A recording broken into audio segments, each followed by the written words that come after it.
Thank you very much for coming at Black Friday. We appreciate that a lot.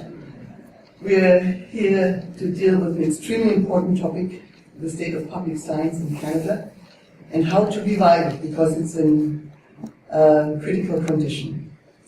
This is organized by Scientists for the Right to Know, together with the University of Toronto Faculty Association, the Faculty Association of York University, the Graduate Students' Union of the University of Toronto, and SAVE ELA. So let me just briefly tell you what's in store for you. We're going to hear 4 terrific speakers who will discuss the demise, and in one instance, the miraculous resurrection of a scientific organization. And in fact, you will even witness the miraculous resurrection. And this will be followed by a discussion with you, and there will be question and answers. All 4 speakers will be there, but at the same time we are also going to ask whether you have good ideas of what we can do to revive public science in Canada. I'm going to take notes of your contributions, and during the evening people will go around and collect your emails, and if you give us your email, we will afterwards mail back to you all of the suggestions that have been made and have come up in this discussion, and we'll find out how we can follow up with what comes up today. We'll see what that is going to bring. So, before we start, I want to thank 2 individual people. As you can hear, I'm speaking with a mic. And in a room of this size, that's normally taken for granted. However, in this particular instance, there was a glitch. We did not ask for AV equipment. And somebody in Montreal who saw our poster found it so interesting that she sent it to all her friends in Toronto. And one of those friends happens to be in the AV department, and we checked whether or not we had this reserved and found it wasn't. So we are owing it to Aaron Forti and Mike Duffield, who is in fact here, that we have AV. Thank you very much. So our MC for the evening is Darren Caster. Darren is the host and director of the environmental news radio program, The Green Majority. He's also the owner and operator of the Green Majority Media. This is Canada's first and only environmental news hour and has been produced since 2006 by a dedicated team of volunteers, but as of this year, they have changed their structure and they are now available to provide free media services for the environmental voice in Canada, the Green Majority Media, as well as to support projects for local green businesses and NGOs. And they're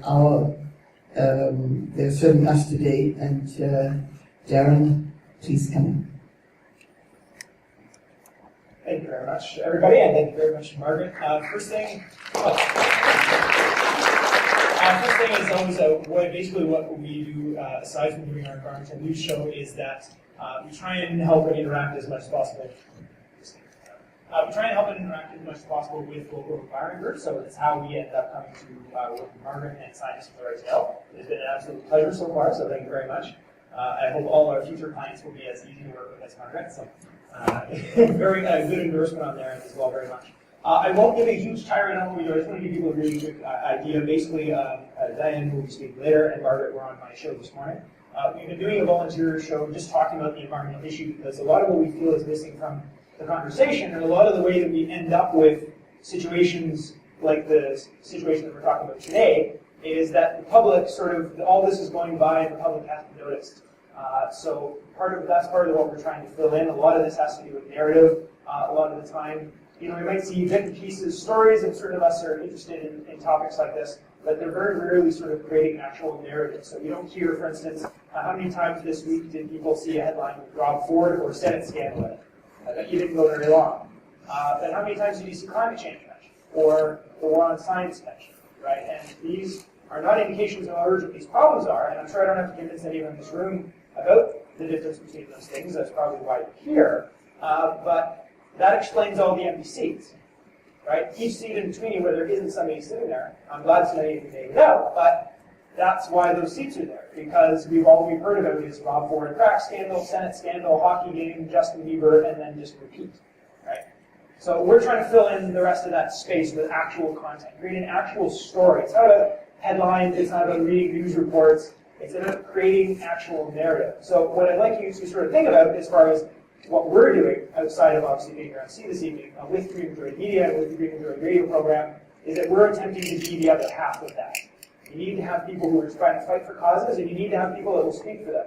The corporate media is not filling that role anymore. We would like to sort of step in and fill that. So I'll end my comments there, but just sort of think about that. If you're interested in that side of it at all, but perhaps you maybe would like to speak to me afterwards, I won't be part of the Q&A today, but you can always come find me. Or if you see Stefan, who also works with me and is operating our camera up there as well, you can talk to either of us. We can give you some more information. I will end by simply saying that if you want to also go and look for other information on your own, screenmajority.ca.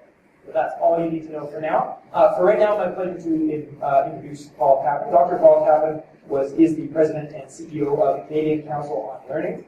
He's also a prominent educator, doctor, and administrator, and very apt to be speaking on this subject this evening. He's been working since the 70s to build a public service option into learning and to actually help connect these bits of information together. He was also serving as the vice president for academia at Laurentian University. He was director general of the Council of Minister of Education in Canada, and has done a very, very long list of other things that I'm not going to go through. Again, this is very much an indication of what I like to do on my radio show, which is, for instance, that I have a long list of information. The important thing that you need to know about Cappon is that this is someone who has a research basis to know what they're talking about, and they're speaking out about it. And those, we have a lot of the first half in Canada. Margaret will tell you that we're getting less and less every day. We have very, very few of the second. So on the basis of this is someone who cares about science because they care about science. Now, it's not about what science says, but what science is. On that basis, I would like to welcome Dr. Paul Cappon to the stage.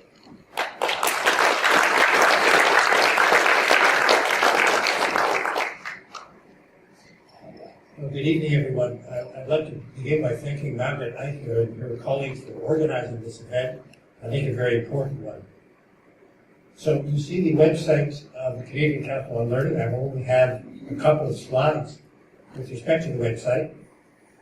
The history of CCL in brief. At the Innovation Summit in Toronto in November 2002, the creation and federal financing of the Canadian Council on Learning was a prime ministerial announcement. CCL was to be a national, independent and non-profit organization committed to improving learning across all walks of life. But CCL was not merely a governmental brainwave, and that was made clear at the Innovation Summit. Participants from civil society said that Canada must move beyond rhetoric about lifelong learning and broad learning.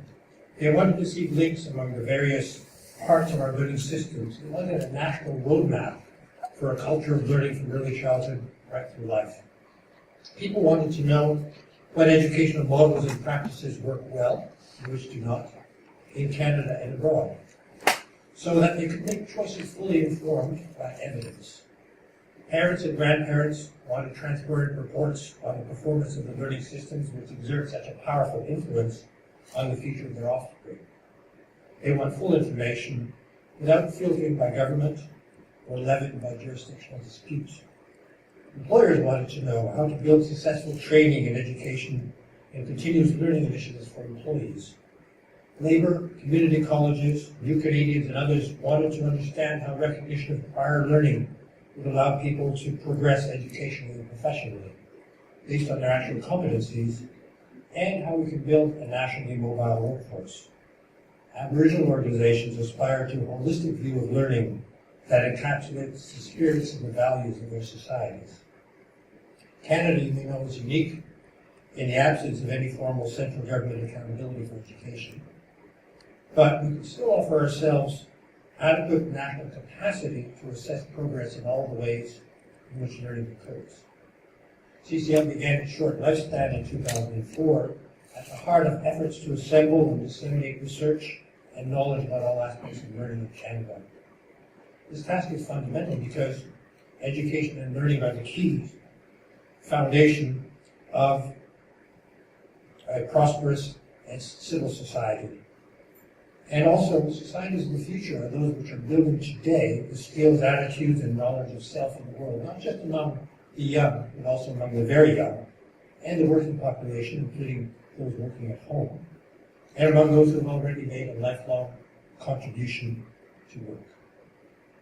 The vision of CCL then was to link Canadians from all regions in sharing learning experiences and promoting advancement of learning as a core value of a distinctive Canadian society. Hence, the transformative image of a pan-Canadian architecture, which could help to entrench and maintain economic stability and social cohesion. We were offered, we thought, an opportunity to set in place a model for continuous learning which would unite Canadians in common purpose. It was an initiative that was much needed. Without a sustained pan-Canadian approach, many learners will not meet their objectives, nor will provinces or regional authorities be able to attain their goals. Without a national framework, we would miss the east-west learning railroad that must link Canadians of all regions, generations, and languages. I was struck by the sense of possibility that was felt for CCL by many people across Canada. And from this vision emerged a remit that suffused CCL with enduring purpose at two levels. First, giving essential support to learners in their quest for continuous learning, and also emphasizing the nation-building character of such an enterprise. CCL was a catalyst, a facilitator, a connector. For this reason, the model of inclusion, collaboration, and partnership was taken forward, with learning organizations, community groups, NGOs, governments, researchers, working together to establish a Canadian learning architecture, the garment that binds, the learning roadmap that connects us all. To build such a model, we needed to benefit from existing networks of expertise, but also we needed regional leadership and aspirations, together with the cumulative experience of learners and their groupings. That's why we organized CCL in a distributed model, whereby most of its funds actually went to other organizations, which we supported them in their existing networks.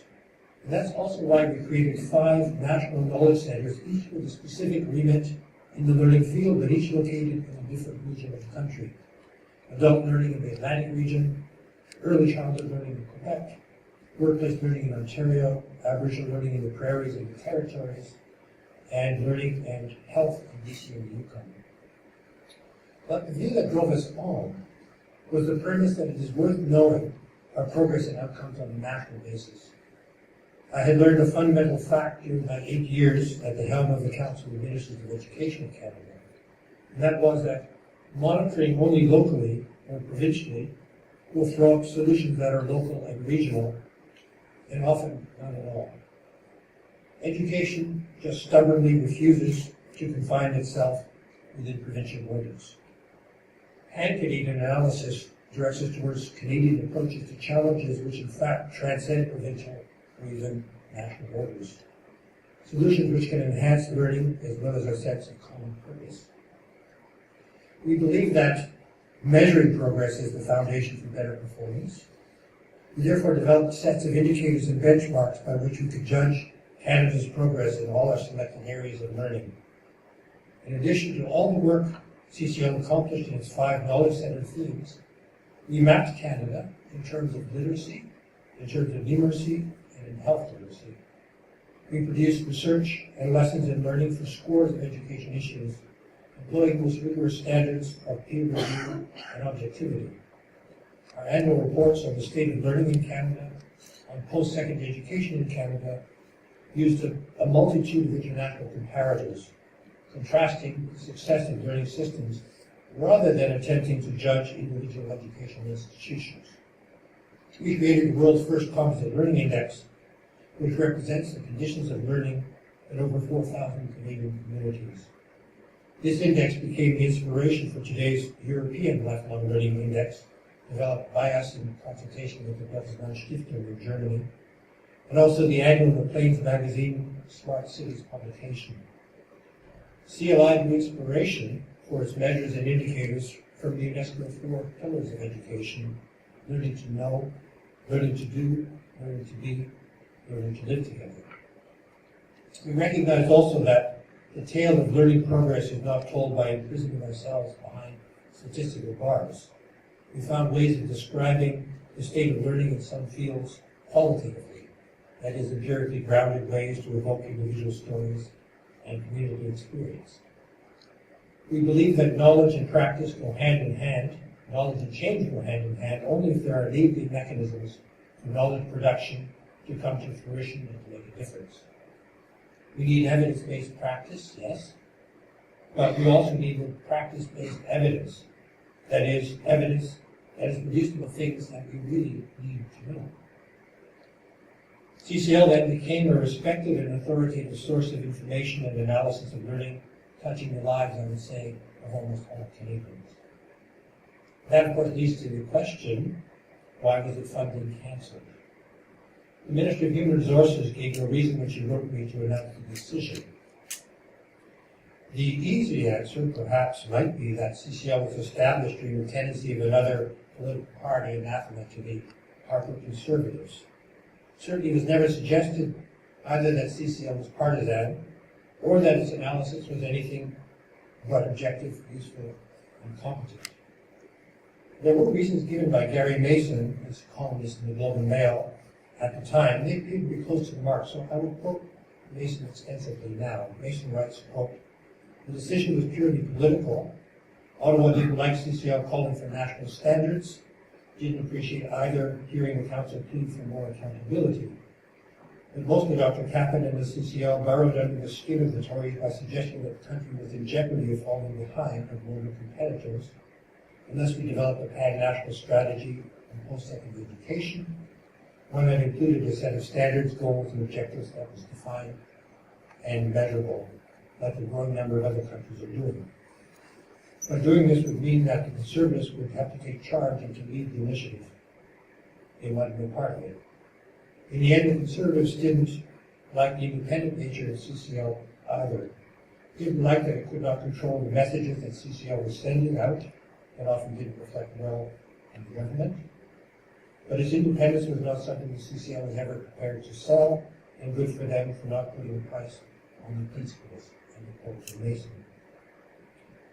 Mason also wrote accurately, last May Mr. Harper received a letter from the Secretary General of the OECD, Angel Goulia, and congratulated the government for its commitment to education through funding for CCL, which he went on to praise at length. Mr. Goulia wrote, "It is a pleasure to pledge my personal support to CCL in its ongoing work." End of quote. I can tell you that when I showed this letter to a very senior person in the Government of Canada, his disconsolate response was, quote, "Mr. Goulia does not vote in Canada." I can affirm that the government had attempted in some degree to restrain our impulse to undertake national analysis in post-secondary education in particular. It did pressure us to shut down an advisory committee to the CCL CEO that I had established to recommend to me means to develop a national agenda for post-secondary education in Canada. In response to that, and to the decision to cease funding for CCL, I wrote in my CEO's corner, towards the end of our tenure, quoting for myself now, "We were not prepared to abandon so important a social project as the catalyst of lifelong learning in Canada, simply because the government of the day had decided that reliable information and impartial analysis were unimportant to the country, or because it appeared no immediate political advantage. Instead, we viewed ourselves as stewards of an important national institution, an organization whose genesis required decades, and which is essential to the fabric of Canadian society." And that, I would conclude, is what we have lost in closing the door of CCL as a non-profit corporation. We are deprived of a clear monitor of our learning progress. We relinquish our primary means of understanding why we perform the learning as we do, and therefore the primary means of improvement. We ensure that searching questions cannot be systematically asked or answered in the national learning field. These losses, as you may know, are similar to those felt in the healthcare field, which is another area of mine. For example, When the federal government announced earlier this year that it was ceasing to fund the Health Council of Canada, the president of the Canadian Medical Association asked, well, how are we to transform the healthcare system if we can't measure what we are doing well and what we need to improve? End of quote. Just so. Substitute learning for healthcare to appreciate the dispossession.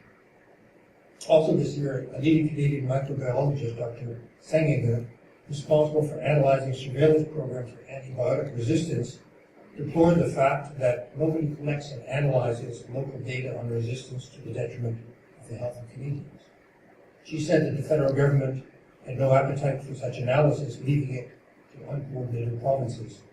Dr. Saxon just said, as a result, quote, I know more about what is going on in Latvia than I do in Newfoundland or Ontario. And so it is in the learning field. Perhaps I did incur the wrath of the federal government when I noted that because of the absence of national data in education in Canada, we are the laughingstock of the OECD. Most of all, I would say we have lost a national institution that linked Canadians in common purpose, in relation to a value that almost everyone in this country cherishes, that is, the ability to learn and to grow. Now I come to the question, can CCL be revivified? I'm just putting up this one PowerPoint presentation to show you what the website looks like. Although its corporation and board have been closed, dissolved, I have kept it on life support by a number of steps. First, I've negotiated with the University of Ottawa in exchange for becoming a distinguished fellow there of some kind, that it will and is maintaining the website of CCL, so you can still look at CCL's data, all of it, on the website. It still extends and will be for the next few years. And it houses, at the University of Ottawa, all our documentation, which takes up 2 huge rooms at the university, so we have all of our reports still there. We've also created what we call the Canadian Council on Learning Consortium, which is simply a list of interested organizations which want to work with CCL. It's a considerable number of organizations from coast to coast and some internationally. But nothing is being added to the website. There's no funding. There's no staff. So what we do have is a dormant organization that could become nascent again if that were to occur. So I look forward to the day when, by dint of public will and government support for that will, the spirit of CCL may be reincarnated, perhaps in a different guise and structure, and with new leadership, but the remit being the same, and that is to remark on, to research, and to make public and disseminate learning and progress in this country. Thank you very much.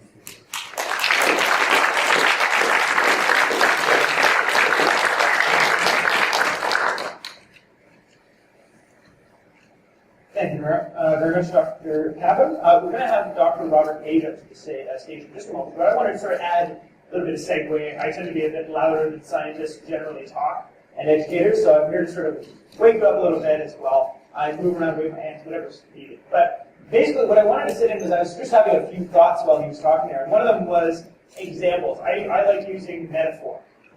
So one of the things I like doing as well is thinking about other situations. So as we invite Dr. Page onto the stage, one of the things I wanted you to think about was, would you ever let someone who worked for City Hall, we won't even get into on board, someone who worked for City Hall get in between you and your dentist? Would you let them tell the dentist what they were and weren't allowed to say to you? If you think about other examples about this, you start realizing how extreme it is. Anyway, before we get on too long, while that's percolating in your brain, I want you to be thinking about stuff like that while we give Dr. Page a very warm welcome.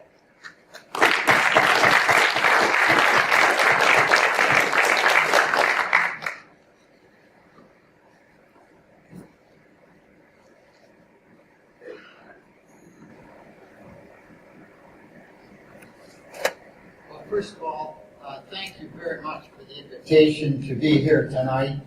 I'm from Calgary, Alberta. I represent a number of Albertans today who are very concerned on this question. A number of you have seen and heard people like David Schindler from the University of Alberta on this topic. And I want to let you know that we would be welcoming a similar occasion to this at the University of Calgary with my own center hosting it. So I really am trying to reach out tonight, work with so many of our colleagues here at the University of Toronto, New York, and elsewhere. My own experience, I was the final chair of the National Roundtable on Environment and Economy in Ottawa. I also have experience on the board of directors of the Canadian Water Network, which is the Centre of Excellence for University Water Research across Canada. So I speak tonight in terms of those experiences, and in particular the experience of being the final terminal chair of the National Roundtable.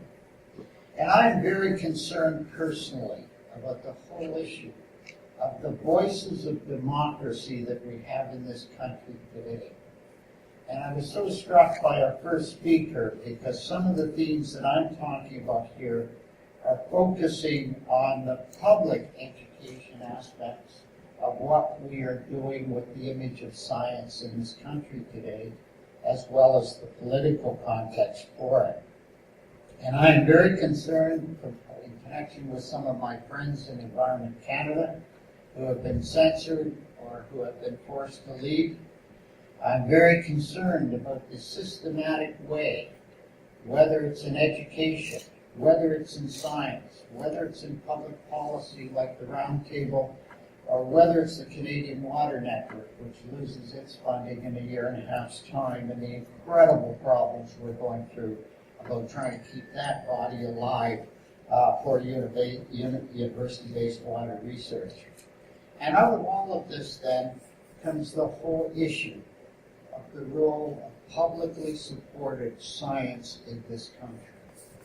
And in my humble opinion, this is an incredibly important issue in terms of our democracy, in terms of the level of discussion in public debate in this country, and the way in which our young people in this country are viewing science as a profession, as an occupation, and as a goal. So I see this thing and finally, just in starting off, I also see this in terms of the fact that I use this term science in a broadly generic term. And by that I mean I include the social sciences and I include comprehensive policy analysis, not just the biological and the physical sciences per se. I want to turn next to a book that a friend of mine wrote in Calgary, a fellow named Chris Turner. And the War on Science is there, documenting some of my travels, and I'm about to give them a much bigger list of them that are in the book, and a whole variety of other them. But the reason why I raise this is because unless you begin to see the pieces fitting together, you do not understand how comprehensive the effort is being directed from sources in Ottawa today. And what is the basis in which this is happening? And you know, it was interesting, I was listening on television to the Prime Minister's speech to the Calgary conference of his party a month or two ago.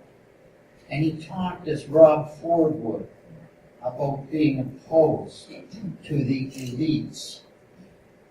And I felt, you know, this was so interesting in terms of how he perceives the world and how we, those of us who are interested in science, are viewed in that kind of a context. I find it very distressing, very discouraging in terms of the nature of our country and where we're going today. I also want to talk just for a couple of moments today about the way in which I see today the communication strategy of the Prime Minister's office driving so much in this country with regard to science and other areas today. And in a couple of moments I'm going to give examples from the Roundtable experience. But I think in looking at this, what we are seeing is migration north of some of the ideas of the Tea Party in the U.S., in which then there are sort of mythology and concepts being put forward with regard to various elites in connection with these allegations. But most important of all, what we see with that point of view is that science is just another opinion. Science is based only on perceptions of a few people. It's not based on empirical, thorough, rigorous, peer-reviewed efforts, which are trying to get at some of the fundamentals of our physical and our life sciences as we go forward. And for this reason, then, I see this as an ideological issue which must be combated. I see it as an ideological issue that must be addressed in terms of going forward between now and the next election. And I would just say about elections, my good friend Chris Turner ran in the Calgary Centre by-election.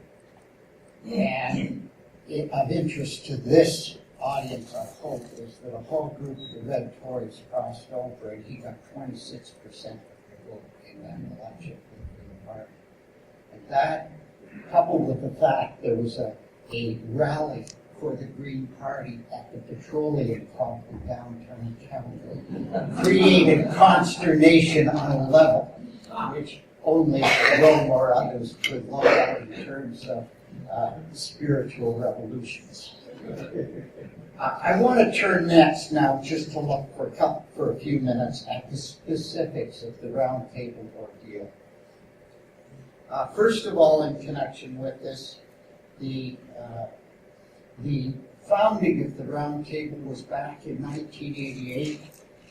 It was founded by the Mulroney government, led by a number of Quebec and maritime ministers who were particularly concerned about the concept of sustainable development, which came out of the Brundtland Commission, which the Mulroney government supported, and it founded the National Roundtable the same year that it hosted in Toronto the first global conference on climate science, which I know several of you attended because I was there. And I just found this interesting, that when we use this word conservative, we must be very aware of the way in which, during the Mulroney government, as Elizabeth May likes to remind people, because she was senior policy advisor to the Minister of the Environment at that time, Tom McMillan, that this was a government using the term conservative, which, as Preston Manning has noted on a number of occasions, the word conservation and the word conservative come from the same group. And the point I'm trying to make now is not a partisan one in favor of the Conservative Party, but to try and show how multi-party some of the roots of what we're fighting for are here today. I also want to talk about the way in which, in looking at this then, coming out of the Brundtland Commission, the National Roundtable was created to provide advice to government, reach out to Canadians, and also do background research. And in looking at this, I want to make a very important distinction today, because science needs two types of organizations.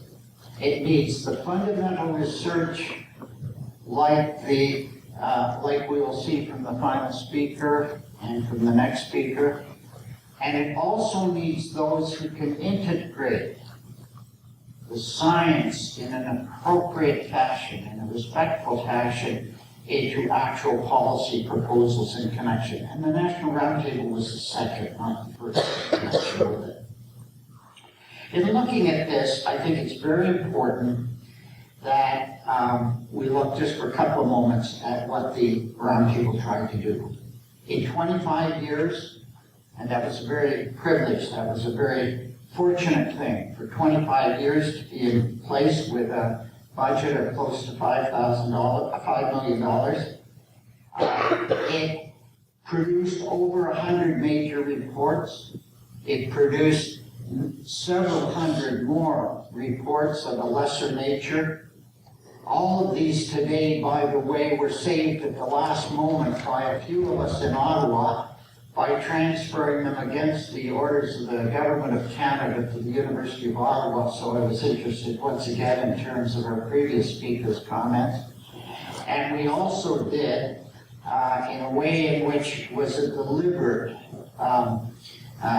attempt on our part, electronically, we saved our archives and transferred it to several hundred university and other libraries across this country as a statement of our concern that our record would be there for the future to be judged on its own merits, not on the basis of just what government critics might have said about it.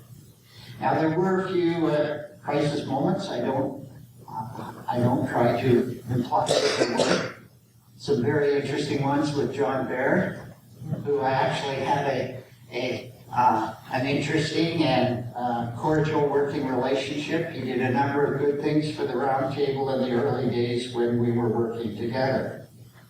But there were those phone calls at midnight about questions in the House of Commons the next day, about what the Globe and Mail might say about one of our reports, and we lived with that and we worked with that, and I think there were ways.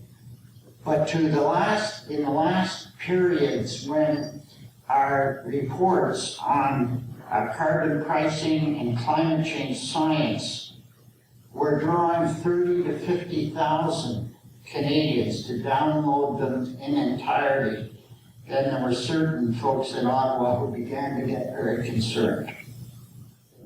The areas that we tried to work in, and I won't go through this, I've written a much larger and lengthier factual thing which is in the documents for the Roundtable, which lists much of this. We did a lot of interesting work on environment trade at the time of NAFTA. We provided some of the documents for Prime Minister Mulroney and Chauchelet at the time of Rio, where Canada had a leading place and an honored place. Thirdly, with Paul Martin, the Roundtable played an important role in some of his efforts for creating the budget, on climate adaptation, on water quality and quantity, on urban planning and design, and sustainable technology and renewable energy, and the list goes on in connection with it. A couple of the ones I was particularly delighted we did some serious work on rural sustainability, which was often a forgotten area in terms of how food pricing in the cities had to be looked at in terms of then both ecological and farm sustainability. And also in connection with it, we tried to project some of the low carbon futures that we saw necessary. Now, just in trying to finishing up here, I'd just like to take a minute on our final ending, which I must say was curious, to be diplomatic. The minority status of the Harper government helped to save us for the first 4 years. As long as the government was in a minority, because we were legislated by Parliament, then it would require a statute of Parliament to abolish us, and therefore we were in a position of some strength. And our initial efforts on climate change and carbon pricing were at the direction of the government. This was at the time when President Obama was up in Ottawa. This was the time with the U.S. legislation led by Markey and others who were looking at a cap and trade system for the United States. And this was at a time when the government of Canada was talking about a unified system of carbon management for both our countries. And it was then that we embarked on a really significant series of research programs, some original modeling and other matters, all of which were committed back to the science of climate change. But when Obama failed to get his legislation through Congress, when Waxman-Markey bills failed, and when the Liberals came forward with their carbon tax proposals at election time, then the government changed its focus and its policy, and as a result of that, then turned to a very different perspective in connection with this. The Roundtable was then left with a very difficult situation, and I was chairing at the time, so I lived with this. Did we turn and then change with the government, irrespective of what science was telling us and what the rest of the world was telling us, as Mexico, Brazil, China, and others were moving to a cap-and-trade system? And under my leadership, I'm very grateful to the members of the Roundtable, all of whom at this point had been appointed by this government. We chose to continue forward with what we felt was the right thing for Canada. And when we took that decision, we were very aware of the results which might follow from it. In my last days as chairman, Peter Kent had a dinner with the Roundtable in which he requested 2 further studies, one on life cycle analysis and one on provincial climate change policies, which we continued through and completed. But some months after that, in the budget of 2012, we were given 1 year to wind up our work, and then we were to be terminated. And I just mention this because the reasons given for the termination of the Roundtable by John Barrett and by others were 3. 1, that they could find on the web any of the information or analysis that the Roundtable had been doing. 2, that it was no longer relevant. And 3, that it was against government policy. The Minister Peter Baird, in his letter those few months earlier to me, contradicted all 3 of those points in very direct language. I leave you to judge in connection with this. So in conclusion, the National Roundtable was not a national leader on original scientific research. It was an integrator. And we took much of the best science, which was coming out of universities, coming out of industry, coming out of government, and coming internationally to try and integrate with the socioeconomic and economic issues that we were dealing with in terms. And in particular, our focus was that what this country needs is empirically based evidence for policy development and decision making. That it needed something more than just the rhetoric and the editorials by Terence Corcoran in the National Post. Secondly, in connection with it, we fought for a variety of environmental and sustainability projects. On a number of the specific areas, I think we made a significant contribution to the national debate in the area, and we saw some of those fully implemented.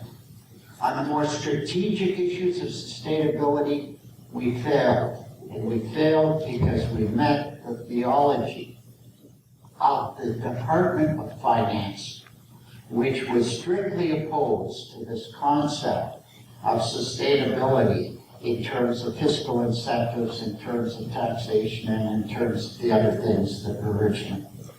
And lastly, in connection with it, I hope tonight is a continuation of our journey. A continuation of those Canadians coming together, and we have regional workshops all over the country in connection with much of our work. And I hope that tonight, and I hope in similar meetings, which we hope to see spreading across this country in the next year or two, we will see Canadians stepping forward. And I don't mean just in sustainability and in the environment. I mean in the broader sense of education, science, social science, and the kind of society we want to build for this country for the future, which is a society which has respect for science and social science, which has a respect for the fact that in terms of developing public policy, we must have the broadest strength of debate in this country when experts feel the freedom to step forward and say what their professional training and their research shows. And as a result of all of this, then, that in terms of going forward for the future, in the same way that we fought the battles for freedom of religion in the past, at the time of the Reformation and later, today we're fighting the battles of the freedom of science, which is equally important for the future of our democratic society here. Thank you very much.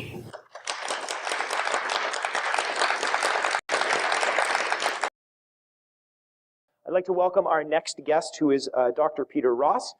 Dr. Ross is an international expert on ocean pollution, having published over 120 articles and book chapters. He is also, in his research, he has pioneered new techniques to evaluate the effects of persistent pollutants, which of course is a very, very important issue today as well, and a number of other ones as well, including PCBs, DDT, all sorts of nasty stuff with really long names that we turn into abbreviations. So welcome very much to the stage, Dr. Peter Ross. Well, thank you all for coming out this evening. Contrary to our host who implied that the seats are partly empty in this room because people have been distracted by Rob Ford, I actually think that some of the empty seats are being filled at the local tavern. It is Friday. It's after work for many people. I'd probably in some ways rather be in the tavern having a nice cold beer. But thank you to each and every one of you for showing up tonight, because I think, as you've heard from the previous two speakers, this is very important.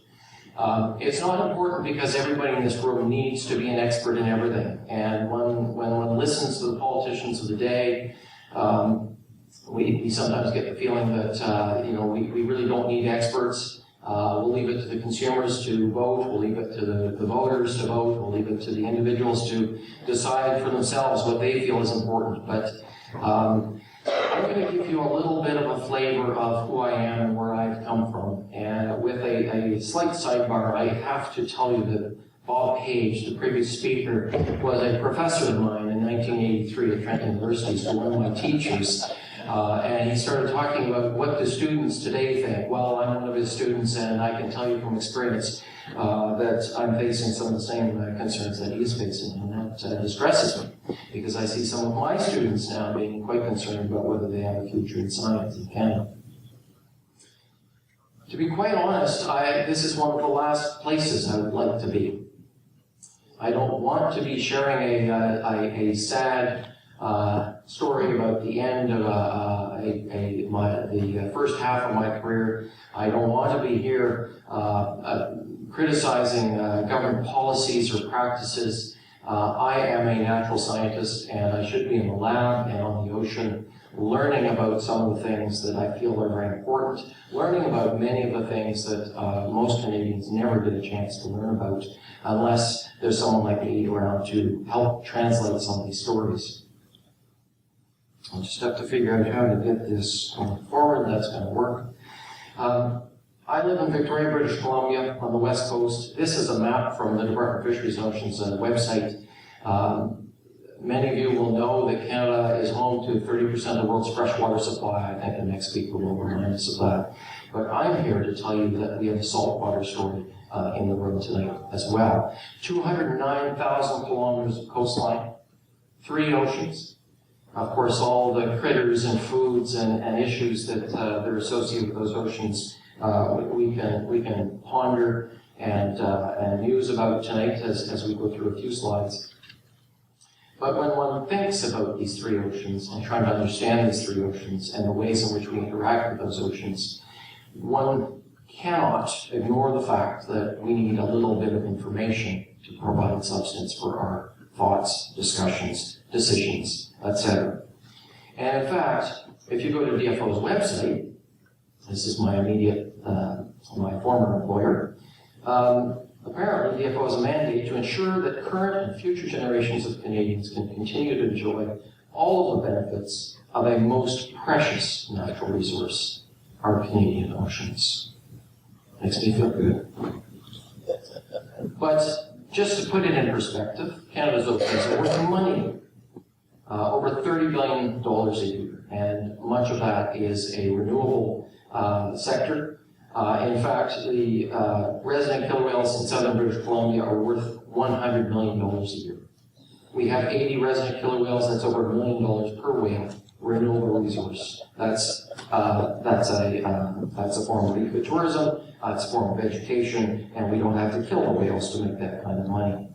We also have sports and recreation. We have the wild fishery, sports fishery, First Nations fishery, etc. You can add up billions and billions of dollars that the oceans provide us in terms of direct and indirect economic benefit. But what is priceless and often lost is the fact that we have many Aboriginal communities on all three coastlines, all three oceans, that rely very heavily on ocean resources. This is not part of the math undertaken by the economists to look at the value of our oceans, and some of the work we've been doing in British Columbia reveals that the 70,000 Aboriginal people that live in British Columbia on the coast are consuming 15 times as much seafood as the average Canadian. You go into the Arctic, you get into 25 to 30 times as much seafood as the average Canadian. This is very important. It's not counted. These are wild fisheries, country's foods, traditional foods, and obviously very important from a nutritional standpoint for very poor communities, very important from a food, social, and ceremonial perspective to peoples who long ago lost a lot of the benefits of their own societies as contact loomed large on their horizon. So what did an ocean pollution scientist do for you, the taxpayer? Well, someone like me would have carried out studies in support of federal pieces of legislation, that'd be the Fisheries Act, the Species at Risk Act, the Oceans Act, Canadian Environmental Protection Act, among many others. So rather than being an academic at a university where I would be teaching as well as doing research and raising money to publish, I was doing no teaching but lots of research, and that research would have been largely in support of Canadian sovereignty, national security, the Canadian economy, etc., public safety. So we collaborated openly with other scientists and other agencies. We published scientific articles in the open literature available to all. We provided expert advice to protect the health of fish, marine mammals, and humans. Ultimately, helping to protect natural resources. And really, for someone like me, I'm a toxicologist concerned with ocean pollution science.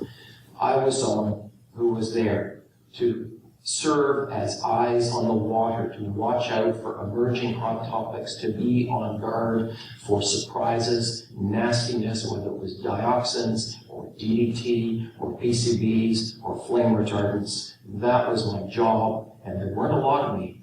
Canada only had 12 federal government scientists working in the ocean pollution sector for all three oceans. We were a very modest program.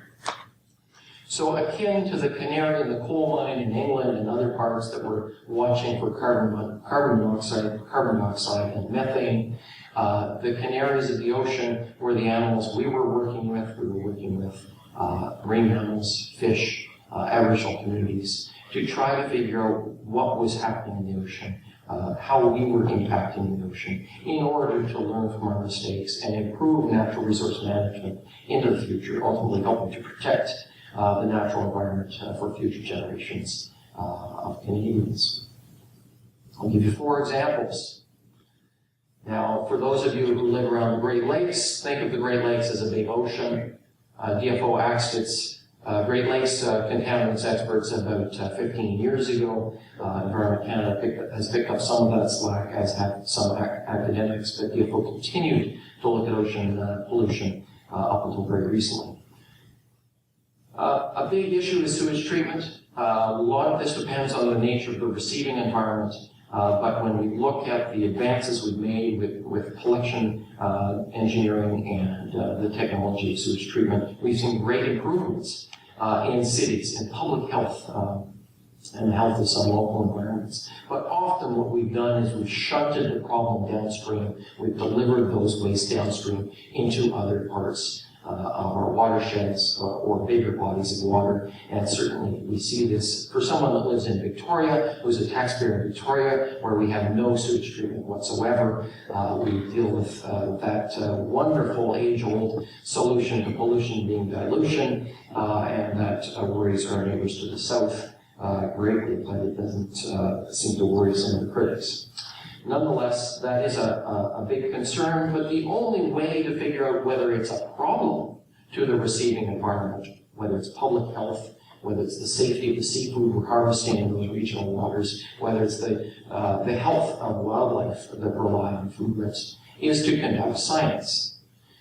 And DFO in all three regions, we're looking at pharmaceuticals, solvents, detergents, flame retardants, pesticides that were seeping into the ocean, into tributaries, into the ocean, into food webs, and trying to figure out whether that was a problem or not. So we had a number of people, a number of studies that were helping to provide information that was relevant from a national regulatory standpoint, from a sewage treatment practices standpoint, and that was information that was useful for the federal, provincial, and municipal and regional governments. We have over 500 currently used pesticides in Canada. We don't know a lot about them, but we do know that in contrast with DDT and some of the very persistent chemicals that we saw in the 60s, we now have pesticides that are less persistent, more water soluble, and move much more quickly through watersheds than the older chemicals. And these chemicals are now being found to affect invertebrates, fish, and the health of other creatures in fish-bearing streams, lakes, and coastal areas. And we were conducting research that was funded by the federal government at Department of Fisheries and Oceans, a whopping $300,000 per year nationally, to provide evidence to deliver to the Pest Management Regulatory Agency, which is a Health Canada agency, and that was the only official line of evidence originating from fish and fish habitats heading back into the decision makers and the risk assessors in Illinois. $300,000 per year. Again, a very modest program, but that program unearthed some problems related to some pesticides that are currently used and probably should not be used. So that was axed. I worked a lot on persistent chemicals, including PCBs, DDT, dioxins, PBDEs, other flame retardants. There are many types of persistent chemicals. A lot of these have been banned. DDT was banned in 1976, PCBs in 1977 because of the eggshell thinning associated with DDT exposure, PCBs being found in human breast milk and in polar regions, dioxins found associated with pulp mills. A lot of the research that identified the problems associated with these chemicals, whether it was a human health issue or a wildlife issue, we found these chemicals biomagnifying in food webs and persisting for decades. In fact, we've predicted that PCBs will continue to be a major health threat at the top of Canadian food webs, whether it's in the Arctic, the St. Lawrence or British Columbia, or the Great Lakes, for decades, if not until the end of the 21st century. So being on top of what has happened to these legacy chemicals is important when one is looking at lessons learned for new chemicals, whether it's dealing with cleaning up old contaminated sites, which we have all across Canada. We know them as Superfund sites in the United States. It's important to understand the nature of what these chemicals continue to do in terms of threatening human health and or wildlife health. We wrote a paper in the year 2000 that discovered that BC's killer whales were the most PCB-contaminated marine mammals in the world, surpassing the St. Lawrence estuary belugas by 2 to 5 times. My colleagues working on belugas thought they had the poster child of the industrial wasteland of the Ohio industrial belt and the drainage right out of the Great Lakes for quite a while. They didn't quite believe our work until I had a few conversations and they read the paper. It was a bit of a shocker, and it's related to a number of things, but again, persistent chemicals that amplify in food webs end up at very high concentrations in long-lived species.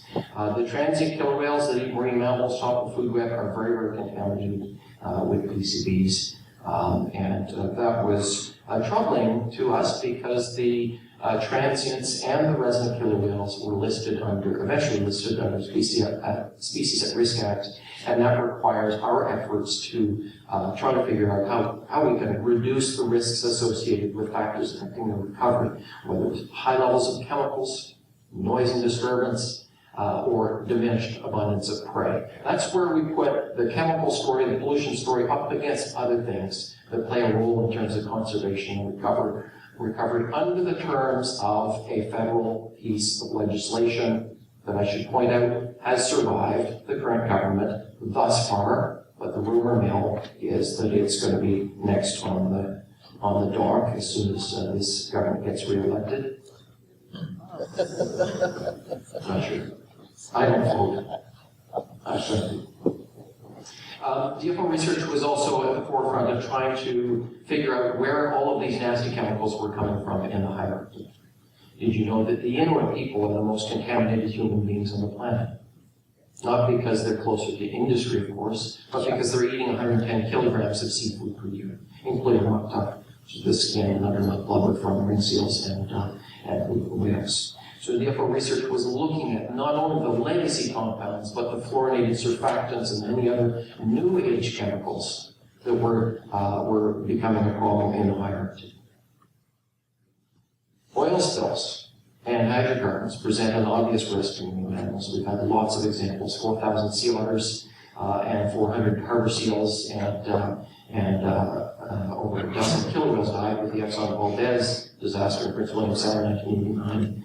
And I'm not sure. I was actually working on a number of studies to document baseline levels of hydrocarbons in the food web of coastal British Columbia, in sediments, and up into sea otters, and conveniently that work has all been terminated. Question is why? I don't think I need to ask this of anyone in this room, but I'm going to try to emphasize the answers, because sometimes it's difficult to know why we should spend money and spend time on certain topics, and why would we look at ocean pollution? Well, the government and many bureaucrats often does not like to have bad news stories out there. It's very simple. But when we have bad news stories, my argument is uncovering bad news stories helps us to design good news stories.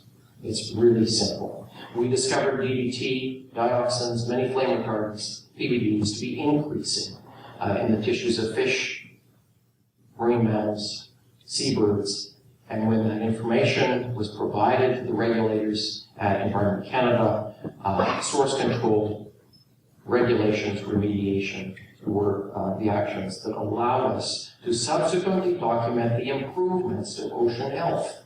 These are good news stories. Mistakes were made, we learned from them, we changed our practices. That's why I think we should be working on some of the bad news stories. So what have we done with the bad news, good news agenda for ocean pollution science? 2006, our fisheries officers were instructed to no longer enforce the Fisheries Act. That's Section 36, which is releasing harmful substances into fish habitat, freshwater and marine. It was Environment Canada that would do that. 2007, all the departmental research funding was axed for ocean pollution research across Canada. 2012, all 55 ocean pollution research staff, that's 12 scientists and their support staff across Canada, were terminated. That's in Sydney, British Columbia, Winnipeg, Manitoba for the high Arctic, Rimouski, Quebec, Bedford, Nova Scotia, and Saskatchewan, New Brunswick. And 2013, 5 junior level habitat biologists were hired as ocean pollution advisors to provide advice to Ottawa on issues related to ocean pollution. 3 of these would be in Winnipeg, which is the new headquarters for Canada's Federal Ocean Pollution Science Advice. And when you put a headquarters in Winnipeg, you can guarantee that part of the rationale for that is because Ottawa doesn't want to be bothered with it. We have no one in the federal government in Ottawa dealing with ocean pollution, as you can see. It's not always easy to study the ocean, but we do have a lot of technology and a lot of capacity to study the oceans. We've been doing it for hundreds of years, and we've been doing it for a lot of reasons. Mostly because we like to fish and eat and harvest and live from the proceeds of the ocean. And I would argue that science has been okay at helping us to manage the oceans. We've had some pretty good disasters, the Atlantic codfish being one of them. It's very difficult to understand what's going on in the water, but it's really important to have at least nominal information coming in such that decision makers can kind of deal with some of the issues of the day, whether it's fisheries management or dealing with pollution.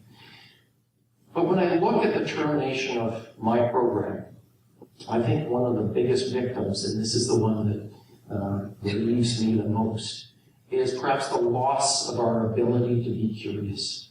It's the loss of our ability to explore. It's the loss of our ability to muse about the abyss and, in fact, the origin of life itself. And that's something that we all can appreciate when we think about science, it's curiosity. But I guess when I look at what has happened to federal science in Canada and Environment Canada, Parks Canada, Fisheries and Oceans, and elsewhere, I do worry that there is a very cynical move afoot, which is depleting some of the opportunities that we would have otherwise been able to explore. And with that, I guess from my perspective, I worry that the canaries that I've long relied on in terms of delivering me information that I can then translate to the decision makers or to the general public, I worry that we're silencing the canaries along with the scientists when we ask this capacity. So with that, hopefully not too depressing, thank you for your time. You are all emissaries to the great public and the voting electorate out there. So.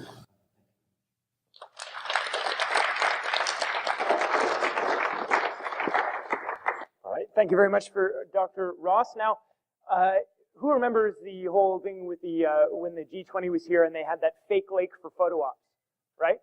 We've done even better. I brought the entire experimental lakes, the ELA, actually to the location. We actually have the ELA here, so please welcome the ELA. It's going to be coming out. Yes, thank you. Welcome, welcome. There seems to be some issue here with the lake here. Hold on. Oh my goodness, what do we have here? Oh my. There might be something wrong here, folks. A little bit smaller than it used to be. Well, I'm sure everything's fine. We have a doctor here. The doctor's going to tell us exactly how our ELA is doing, our experimental lakes area. I'm sure everything's fine, right? Just one of those pick-me-up pills, maybe. No, that's never a good sign. Oh, really? Born 1968. Oh my. Dead on arrival, May 17th, 2012. Oh my. Well, that is sad. Good thing there's one thing, we're going to try one more thing. There's one thing that always fixes every problem, folks. And you know what that is? Money! Good thing we have a whole bunch of it. Thank you. Ontario is bringing in money to save our ELA. Hopefully we've got a whole bunch of money here. One $2 million bill and one $2 bill. How that happened, we'll get to that later. But money is being directly transfused into the body, and it appears to have worked, folks. Yay! ELA is saved. We may still need a wheelchair. ELA's alive. Yay! So as we get her there, of course, we're having a little bit of dramatic fun there. We're going to be getting on in just a moment.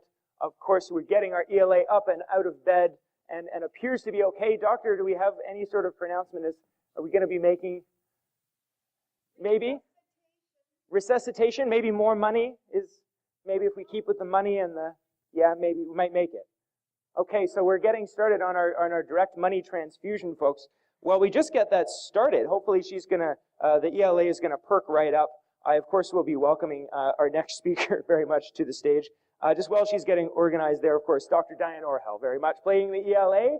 Very much thank you for joining us as both a doctor and an activist and a scientist and an actor all rolled into one.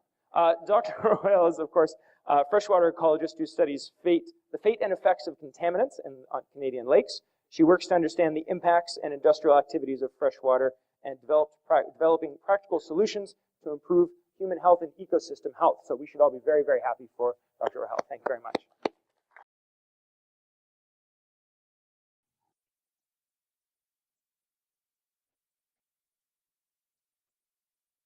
Good evening, everybody.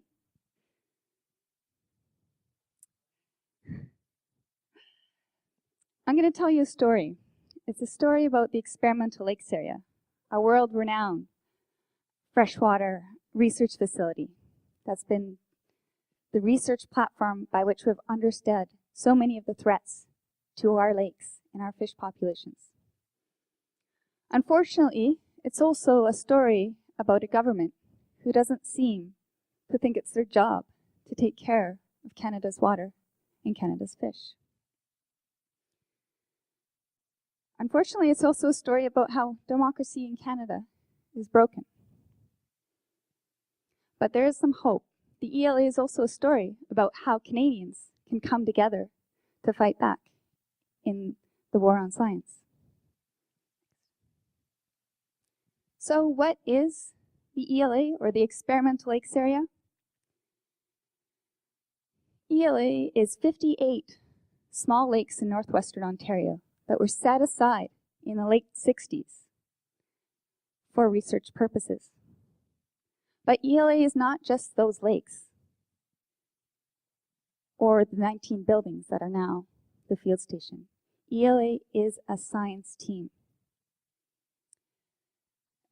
Government employees at Department of Fisheries and Oceans, DFO, have staffed the ELA, working full-time to run its programs. Next.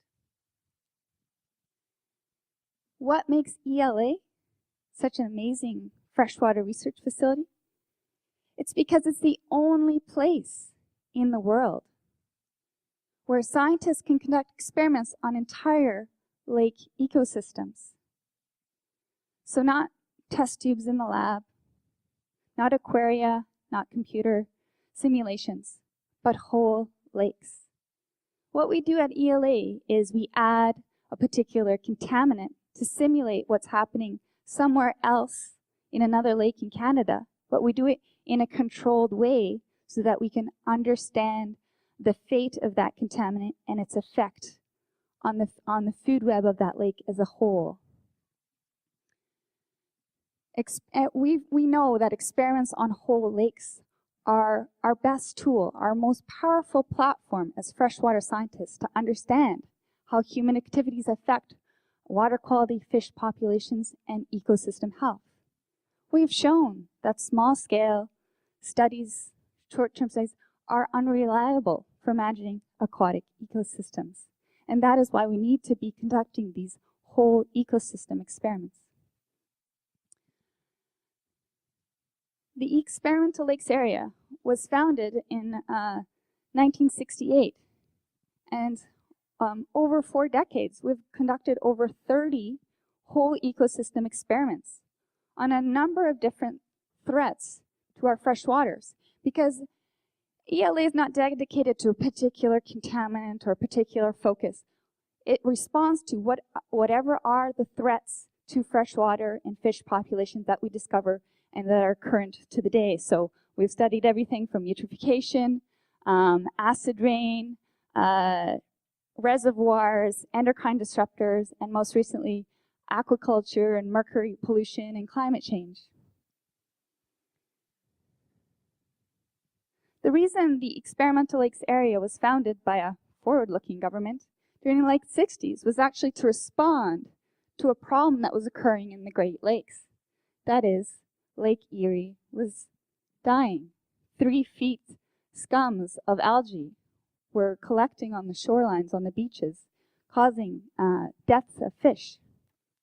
And governments needed to know, how do we fix these algal blooms in these lakes that are threatening our fish populations? What is it in sewage and agricultural fertilizers that's causing these algae to grow? So the experimental lakes area was set up in northwestern Ontario to address that question.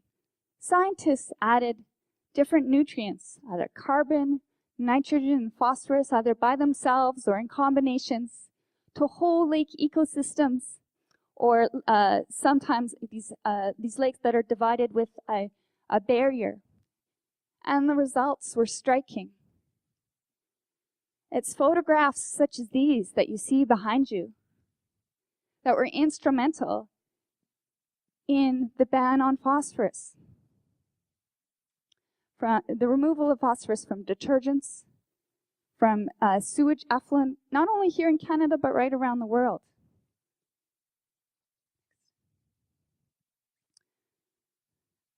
After those early eutrophication years, we realized this is quite an incredible research platform. The next phase of ELA's history was to understand the impacts of acid rain. Governments needed to know, what is the safe level of pH in lakes? The pH is going down and that is affecting our fish population, but what kind of regulations do we need to set in order to protect fish populations? Lab studies indicated a particular pH level, and we tested that at ELA by slowly distilling, or slowly bringing down the level of pH in a lake. What happened is the fish started to starve at a pH that was 10-fold higher that which was predicted in the lab. And that was because the acid was the small organisms that the fish were eating were being killed off at much higher levels of pH. And therefore, what we saw is food web collapse. So these studies at ELA contributed to regulations to control sulfur nitrogen dioxides to the atmosphere.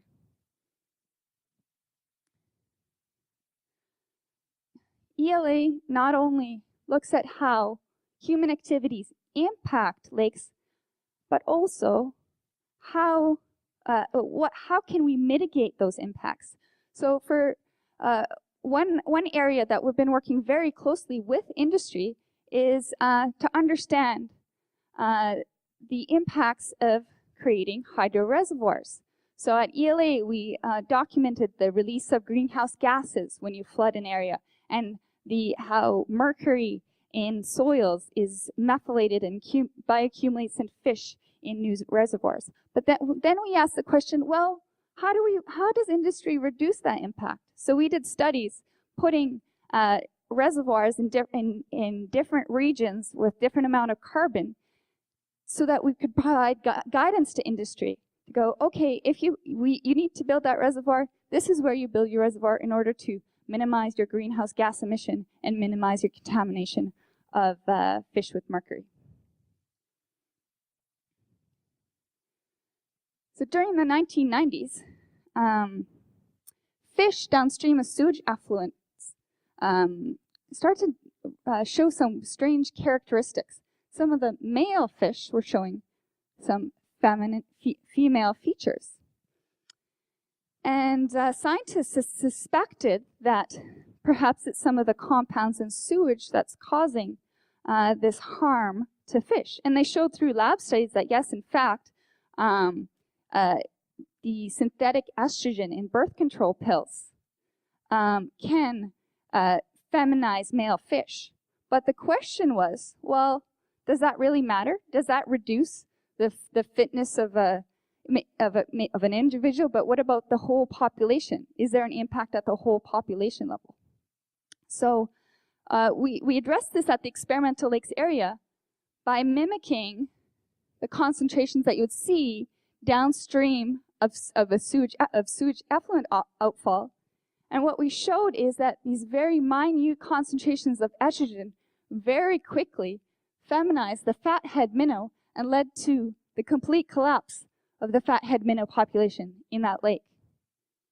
But the good news story was that as soon as we stopped adding the synthetic estrogen, it disappears. And we saw recovery of that fathead minnow population, which tells legislators that if we put in measures to control the release of these endocrine disrupting chemicals from sewage, we'll see a recovery in our fish populations.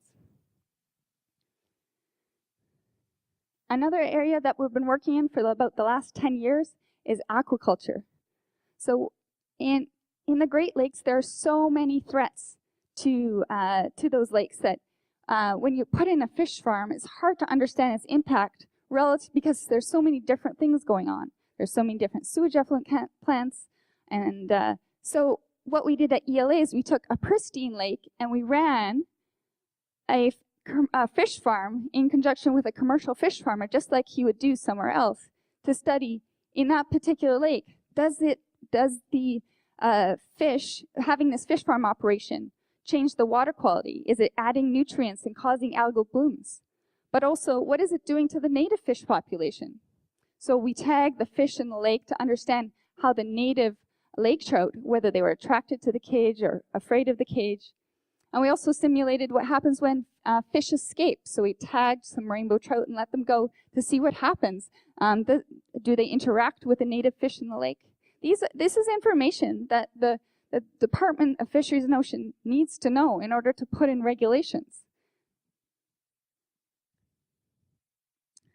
So many of you know mercury is a human toxin. This very sad and tragic story of Minamata, Japan, where thousands of people either died or became very sick because they consumed fish that were contaminated with mercury.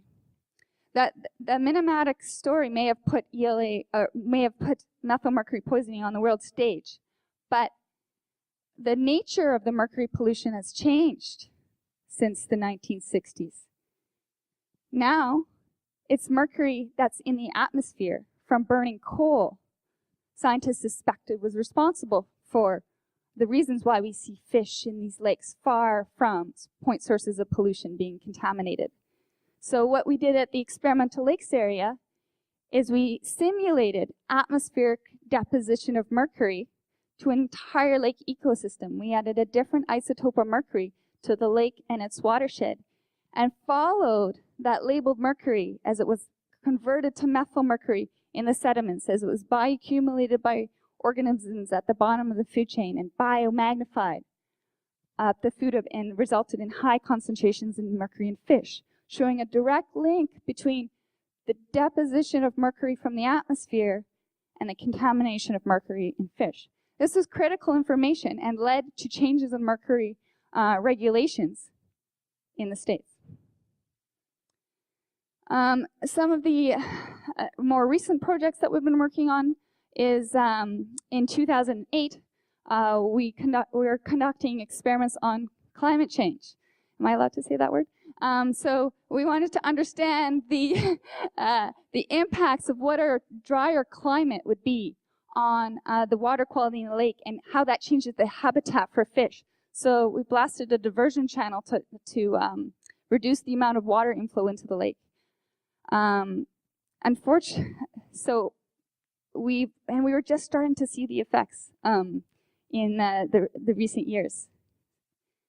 And an experiment that we were starting to do just in 2012 was to understand the ecological impacts of nanosilver. So what is nanosilver? Nanosilver is a nanoparticle that we find in our clothing, in our socks. It's an antimicrobial that's put in so to make our clothes smell nice. So, but anyways, it leaches out into the laundry water when you wash your clothes, and that ends up in our lakes, but we have no idea about what its impacts are on lake ecosystems. And the Trent University researchers had funding to do this experiment at ELA, but they never got a chance to do it. So just to summarize, ELA addresses issues that are critical to Canadians. Research at ELA helped us develop solutions to our water quality issues so that we have clean water to drink, so we have clean lakes to swim in, so that we have healthy fish populations. ELA has been in government because its purpose was to produce scientific evidence to guide environmental policy on important environmental issues. So you can see how scientists were just floored and when they heard on May 17, 2012, that the government has decided to shut down the experimental lakes area. ELA staff were called into an emergency meeting and told ELA was to be shut down, they were to get their stuff out of the lakes, out of their lab, and they were warned not to speak to the media. Luckily, a graduate student was in the room that day. So they're told by DFO, ELA research is no longer aligned with the department's new core mandate. But when those ELA scientists asked their managers, well, can you tell me what is your new core mandate? None of them could answer that question. So I'm just going to take a couple minutes now to tell you what we did to try to fight back against this cut. We formed an organization called the Coalition to Save ELA. It began as a group of academic scientists like myself who had worked at ELA and knew the ELA experiments, we knew the current ELA staff, and so we saw ourselves as a voice for those muzzled scientists. Because we needed to tell Canadians what is the ELA and why is it important. So we launched a social media campaign. Of course, the government announcement was right before the May long weekend, as bad government announcements usually are. So we spent the first long weekend putting together a social media campaign, called and had a website, saveela.org, so that the public right away could go and get information on what is ELA, why is it important, and what they could do. So that's very important. You can't just tell people, oh, the experimental lakes area is closing, this is so terrible because it's so important. You have to give them something to do, and that's what we did. Within 1 week, we drafted a Save ELA petition. We put this online on our website so that scientists and at the time and concerned citizens right across the country could download it. And one thing we did differently is we had all the petitions mailed to us, because in Ottawa, petitions can fall into a black hole. MPs are under no obligation to table a petition. So we consolidated all the petitions so that we could give them to particular members of parliament that were willing to table them. And because you only need 30 signatures to table them, you could have hundreds of MPs tabling the same petition, which is exactly what we did. We also had an online petition, as well as we worked with Lead Now to have an email campaign. Much of what the Coalition to Save ELA did was pitch the story to the media. The media need a local angle, they need a timely angle, so we kept working. So we did our best to write press releases every week, organize press conferences in Ottawa, in Edmonton, in Winnipeg, in Thunder Bay. Scientists conducted like hundreds of interviews to tell, because we used the traditional media to access Canadians. We also spent a lot of time writing articles in popular media, ranging from Outdoor Canada to local, like Manitoba News. We wrote for Toronto Star iPolitics And we also reached out to our colleagues using scientific bulletins. We also organized a letter writing campaign. But just writing letters to ministers or MPs is fairly useless. You have to put them somewhere where other people can see them. So one of the first things that we did as the Coalition to Save ELA is we wrote a very short letter. We got the top aquatic scientists in the world to sign it, and then we published it in the Globe and Mail.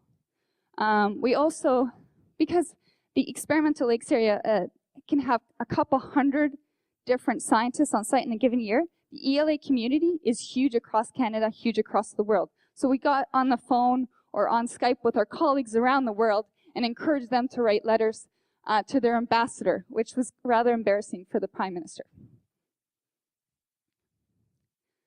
Another tactic the Coalition to Save ELA used was to educate and engage politicians. So spent a lot of time organizing press conferences and giving talks at breakfast meetings, working with MPs to write questions on the order paper and in QP. But we also worked directly with the public. We organized town halls and public forums in right across Canada. And also, for the first time in my life, I was organizing rallies and protests, which is kind of a strange experience as a scientist, I must admit. What was amazing for me was to see how the fight for ELA took on a life of its own. So maybe initially it was just a small group of scientists, academic scientists, that thought they were just speaking on behalf of muzzled scientists and DFO. The public just took this issue by storm, and that was incredible to see. All of a sudden, Rick Mercer was ranting about it. Musicians were writing protest songs about ELA. I showed up in Gimli to crash Prime Minister Harper's funding announcement for Lake Winnipeg, and I found this protest already going on with women with lipstick Save ELA on their bellies. The Council for Canadians started an ELA campaign. They were the ones who had the ELA campaign to Premier Wynne, which eventually led to her commitment. The local residents of Kenora formed their own support ELA group. These people had no connection to ELA. It was just incredible to see. So, over the course of a year, we were told that the ELA was to be shut down in March of 2013. So, from May 2012 to March 2013, the response to the campaign was quite phenomenal. There were hundreds of letters of support to ELA from people right around the world. Over 30,000 Canadians signed the Save ELA petition, which is tabled over 140 times in the House of Commons.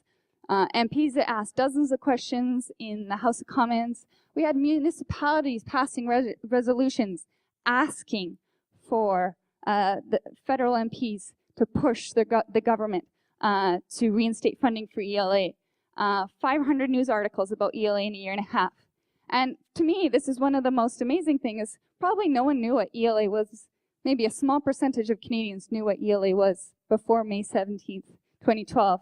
But in a national poll, 3/4 of Canadians not only knew what ELA was, they opposed the government's decision to cancel funding for ELA. Even 60% of Conservative voters. Unfortunately, democracy in Canada is in a really sad state right now. And even we tried everything. We really tried everything. And the Harper government just said no. In fact, they said no unanimously when the NDP put in an opposition day motion on March 20th of 2013 at the 11th hour, asking the government to listen to Canadians and reinstate funding for the ELA. Every single Conservative MP voted down that motion. I think that speaks to the disdain of this government for science. And it speaks to how a $2 million program is they just don't believe that it's the job of the Canadian government to protect our water, obviously. So, finally, in the spring, some good news. Premier Wynne pledged up to $2 million per year of operating funds towards the ELA. An NGO in Winnipeg, the International Institute for Sustainable Development, expressed interest in being the new operator of ELA, and an interim agreement was signed on September 1st to keep the facility open at least until March 2014. So, have we saved the ELA? I would say no. Number one, federal funding is gone. Number two, the science team has been pretty much destroyed. In fact, they were just surplused by DFO this week. If there ever is a final agreement, I don't think there'll be anyone left for ISD to actually offer jobs to. Number three, experiments are now illegal at the ELA because Canada terminated its long-term agreement with Ontario.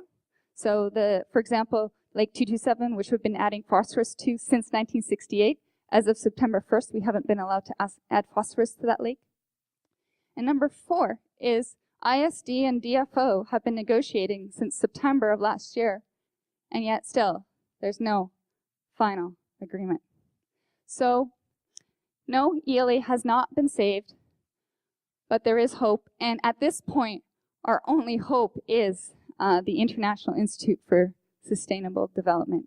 And let's hope they are able to negotiate a deal with this government if they are willing to do so. So that brings me to the end of my speech, and I just thank you for caring about public science, because there's such a transformation of science in Canada today, from science in the public interest to science in the corporate interest, and we really need to come together and be an advocate for science. Thank you.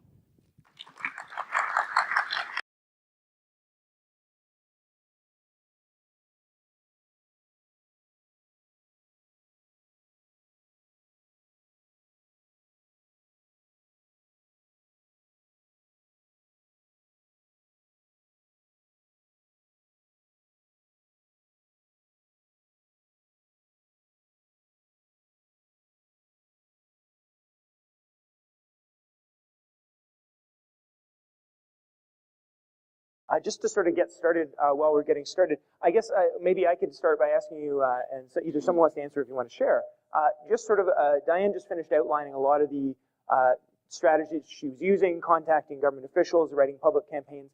Now, in her particular case, that it wasn't entirely successful, or you could even say not successful. So what does that say that we shouldn't bother appealing to government? What does that say about future action, maybe to get people's heads started? I would start by perhaps not directly answering that, but by saying, going back to what I said at the beginning of my talk, and that is that this is the last thing I really want to do. As a scientist, we are trained to be objective, nonpartisan, and subject ourselves to the most severe forms of scrutiny through the peer review process. And we're ill-advised to offer advice or guidance in a very applied manner. So I would put it to you that one of the big reasons why I think science has been unable to push this agenda forward very far in Canada is the nature of science itself. One tends to lose trust and respect when one starts to say, I don't like party X or party Y, or I think we should do A and not B. So it's really against the inherent instincts of most scientists to get on a certain bandwagon. I think that's one of the biggest problems I see, but perhaps we can go from there and talk about some of the people that have ventured forward and what that has meant and what the opportunities are. Okay, so we've got people lined up now. If we want, we will start on the right, and maybe we'll alternate. So I'll start on my right. And again, just either a suggestion or a brief question, please. This is a brief question. I wanted to know if you are aware of Alex Morton's fight in BC against fish farms. She's being represented by EcoJustice, and I'm curious if you are aware of this, if you have an update as to how her fight is going forward regarding the impact of fish farms in BC. That's actually the first suggestion of which was on the list. This Silent Confidential is exactly about the fight that is led by Alexandra Morton in BC. And it shows the degree to which she and the other people with whom she's working has been muzzled and has been impeded from doing her work. But it also shows that they've started a department of fisheries, which consists of citizen scientists who are now doing the work that the government is no longer doing. It's a film that you really, that's why that was the first suggestion of what you can do. Look at that film and then send it to everybody else. Let's, we'll go on to my left now. Yes, thank you all for pulling together this event, as well as for all your good works over the years. Certainly we're in a scary time. This is more of a suggestion rather than questions, but we're in disturbing times where the facts do not seem to matter anymore. And mere eloquence doesn't actually cut it either. So somehow we have to be able to push back by either selecting pithy phrases or good words or jokes to laugh at them. For instance, Elizabeth May has a wonderful phrase which is decision-based evidence making. I think that's very apt. I forgot that one, thank you. Yep, and to illustrate again, there's this joke, Mayor Ford walks into a library. So we can't say that about Mr. Harper. He's a little bit too smart, I'm afraid. But there's a wonderful phrase from the old C4LD folks. Peggy Carfelis coined this phrase, demockery. That's another issue that we have. The mention of Rick Mercer. Let's play that a little bit more. Because the mere facts say that our national ocean headquarters is now in Winnipeg. That's laughable. So everybody must have a sense of how ridiculous it is in their own little field and funnel that upward or try and laugh at it all. So because people don't respond make sure we to get facts. things keep moving. So you're welcome to but there's one other suggestion too that's a little bit more serious, which is to broaden the reach, because you are so constrained about the the science and what you can say and being reputable. Would the doctors be an interesting group to bring in? Because they have some interest in the bioaccumulation of the toxins, one would hope. The conservatives probably would not be so prone to ignoring them if they can say, hey, if you are going to ignore all this cancer epidemic and the causes for a cancer epidemic, you're being terribly irresponsible. Can they dismiss the doctors? Consider that. A good question then. Is there an area for that, working with the sort of more medical community on this? Well, I guess since I'm a physician, I can answer that question. Actually, I don't want to be pessimistic, but I'm afraid you're wrong. The medical community is ignored by the current government. In fact, when the Canadian Medical Association decried the decision to abolish the Health Council of Canada this year, the government of Canada's spokesman said, you can't deal with the Canadian Medical Association. They'll never have a proper conversation with us. Simply because the Canadian Medical Association opposed the abolition of the Health Council of Canada for the reason that I mentioned, which was that if we don't know what the problems are with the healthcare system, it's difficult to remedy them. There are lives lost in Canada every year and unnecessary morbidity because we don't have national data on all kinds of issues in the healthcare system. So I'm afraid the physicians don't have any more pull, if that be the word, than other people have. So I would want that to be an avenue, but it hasn't proved to be the case. These people are ideologically very firm, and the physicians haven't been able to move them either. Let's go over to my right now again. Yes, I had a question for Dr. Page and also a suggestion. The question is, I think you referred to the, quote, the theology of the Department of Finance. And I was wondering if the theology is limited to the minister and the political staff, or whether it extends to the real economists in the department. Thanks for that question. The time I was referring to was the mid-1980s when the Chrétien government was in play. And there were deep discussions between the Roundtable, Paul Martin, and his staff.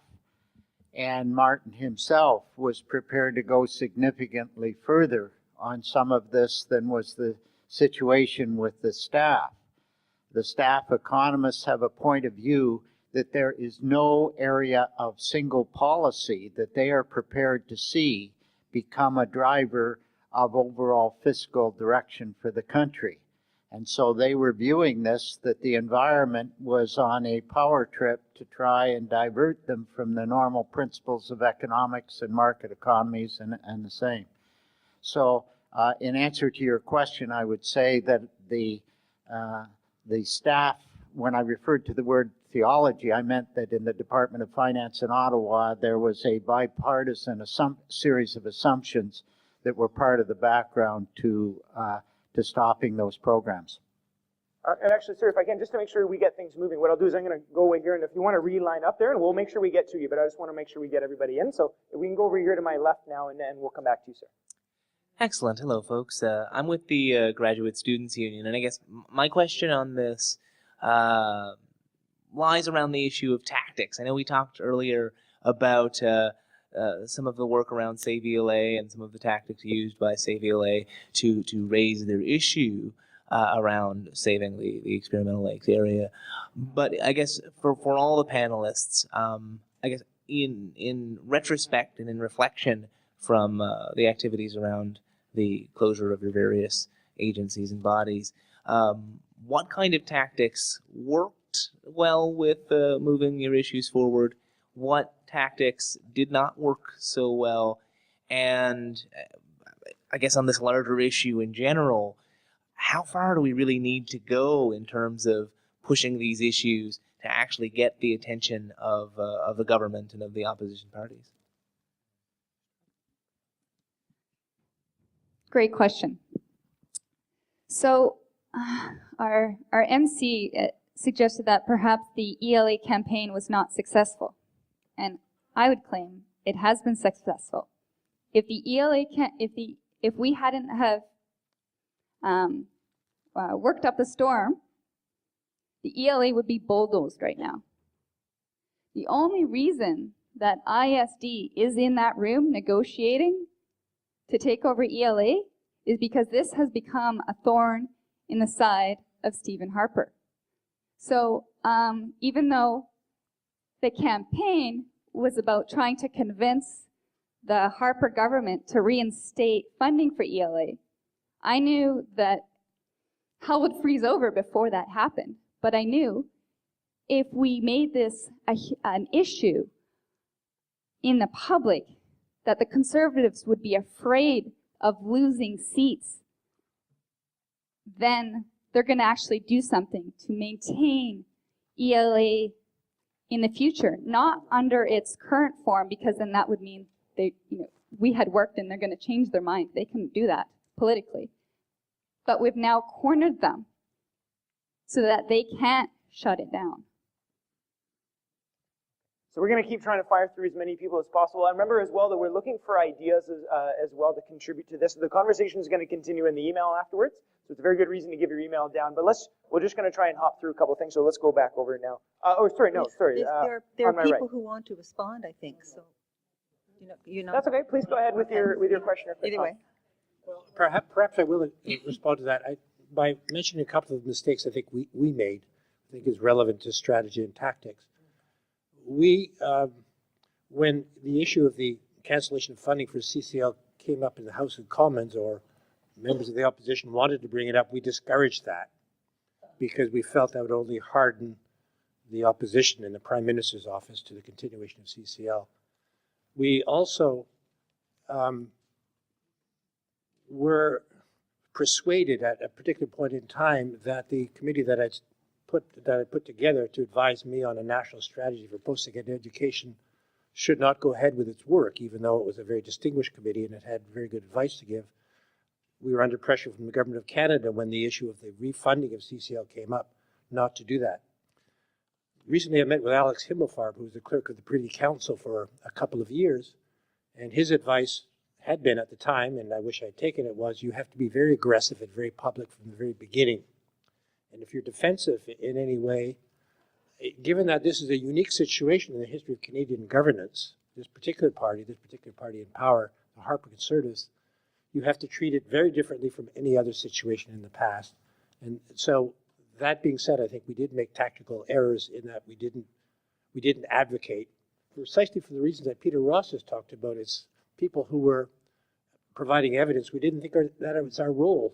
And in fact, we were very annoyed that when the refunding process was put in motion, we were treated as a lobby group by the government, as if this was in our personal interest and not in the national interest that the refinancing of CCL occur.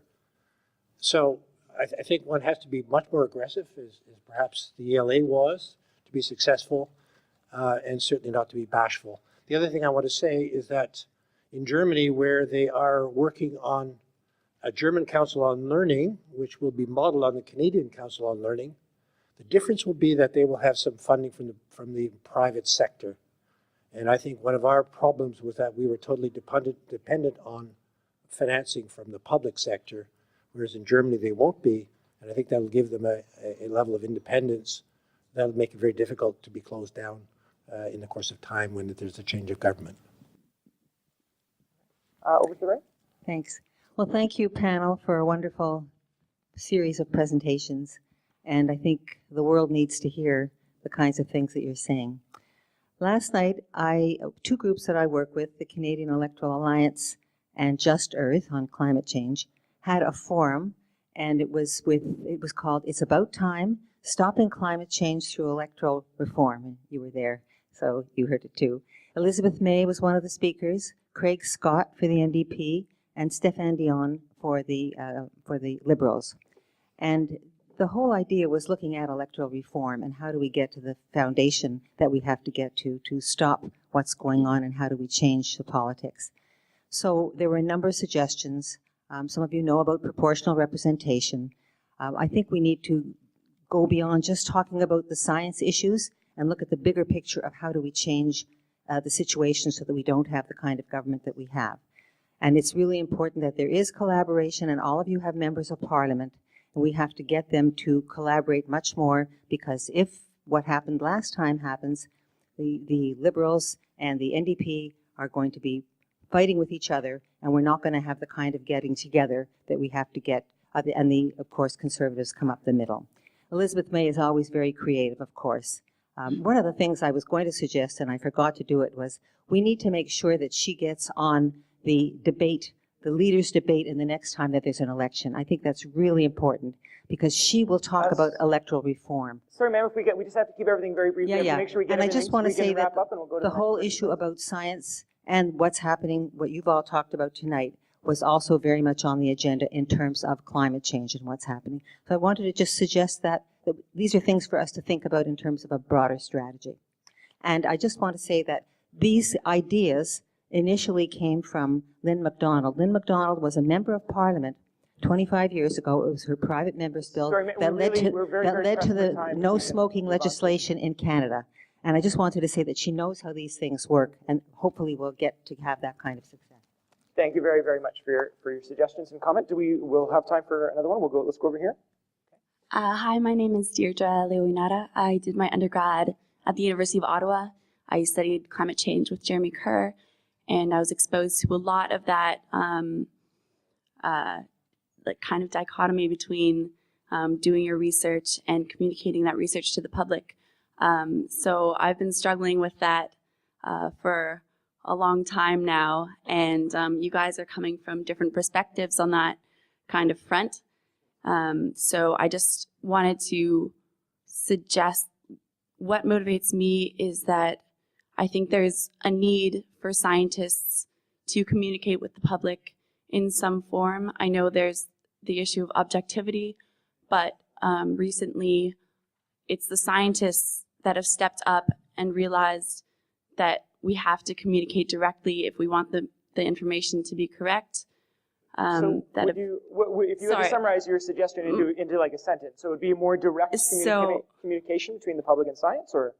Yeah, so I really like the idea of scientists communicating with the public, and I was wondering about your opinion on objectivity versus like blurred lines of communication, because I think the public needs to know from the experts.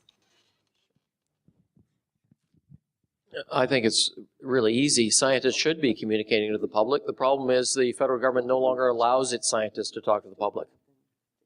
5-10 years ago, I'd do 100 media interviews a year. Now, or just before I was terminated, I did about 1 or 2. So we weren't allowed. So that is a severing of capacity of communication, of education. That is a severing of information that is supported by taxpayers. So, but it should be encouraged. It should be allowed. 10 years ago, we were told by our assistant deputy minister, go out, talk to the public, talk to the media, communicate, because that's going to feed back into Ottawa, and you'll get support from the federal government. So unfortunately, we've seen a loss of support for communications to the media. And of course, the media is interested in other things as well. So there's sort of a two-way street there. But I certainly take your point. So what we were going to do, we have very little time left. We want to try and get as many ideas onto the list as possible. And of course, this discussion will be kept forward. So what we're going to do is we're going to go through every single person in line, but you've got to keep it to like just your idea. So either a very, very brief question or a very brief statement. And then before you answer, we're going to go through everybody. So we're just going to fire through, and then we'll let them discuss the final thing in conclusion all together. So just fire through, please, just a sentence or two, either a question or a suggestion, please. I have a very big idea. How about scientists filing some kind of a case on freedom of speech? I mean, why can't you exercise your right to communicate under the Charter? Okay. And that's the kind of thing I think you would... Very good suggestion over here. Yeah, I'm Reverend Karen Harrison. I was nominated for a Nobel for the global work that I was doing around the environment and health. I have a simple, direct question. Politics and economics may be the end of us if we love our human beings. There is a prognosis currently with the leakage of radiation from the Fukushima nuclear plant that the Pacific Ocean will be damaged dramatically, maybe dead in 6 years. And I think we do not have enough attention paid on this, and of course this will impact all our water systems around the globe. Can you respond to this, and do we have any science to deal with it? Sure. Okay, so bringing up global nuclear issues, and of course a very urgent one going on right now. Let's go over here for a question or a suggestion.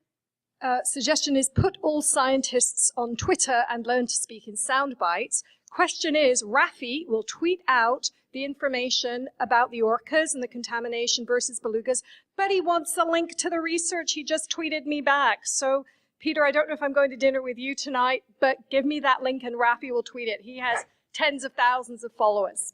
Very good. Let's go over here, sir. Question or suggestion, please. You're not going to like what I'm going to say, first of all. You are now doing what Stephen Harper does to the rest of us by curtailing the speech. There's many people out there who've got good ideas. So I really object to shorting questions. I think it's something that is really, really bad.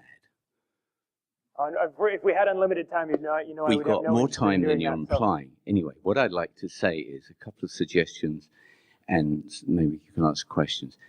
With respect to the problem you're ending up with scientists, if we look at the problem as a greater good, we might be able to change the focus in the public from away from the politics into the greater good for everybody.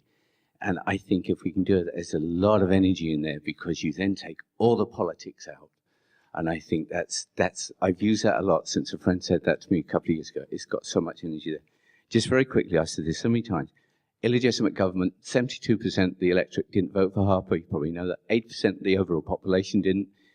Totally outside the bounds of democracy. Another question that you may not want to answer, actually, is about democracy doesn't exist anymore. And I personally feel the stuff that Harper is doing is fundamentally treasonous. I stick my neck out all the time. I don't mind if you don't, but if you'd like to answer that, that's my personal opinion. And as I said, if the more we can get this out, and you as scientists might do, especially the lady of the LA, it's 64D of the Elections Act where Harper blackmails the politicians. He won't sign their writ. Elizabeth was going to try and change that, but she's got stuck on it. She can't do it. So if the scientists, you know exactly what I mean, right?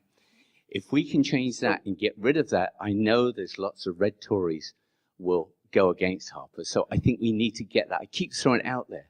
And the more public that know that, then we might be able to get that shift. Anyway, thank you. Very good suggestion, sir. Can we go over to the right side now for a comment or question?